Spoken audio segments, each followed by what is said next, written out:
What's happening, friends? Don here with Trotec Laser Hacks.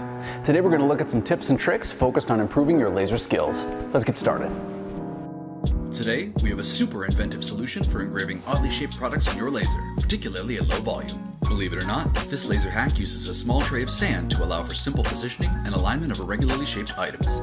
Simply place the tray of sand into your laser, being careful not to spill, and place your item or items into the sand, and use a level to ensure your engraving surface is as uniformly flat as possible. You can then focus your laser as you would on any part, using the red dot pointer to position your graphic. Also worth noting, if you don't have clean sand available, a tray of dry rice or popcorn kernels will work just as well. This process is particularly well suited to prototyping and single product runs, potentially saving you the considerable time and effort required to figure out how best to set up your part and hold it in place. All manner of oddly shaped items can be laser processed using this simple but effective technique. I hope you'll try it out. Thank you so much for watching, and a huge thanks to Dave Stevens and our friends at Trotec Laser USA. You can find a link to them in the description below. Stay tuned for more hacks in the future.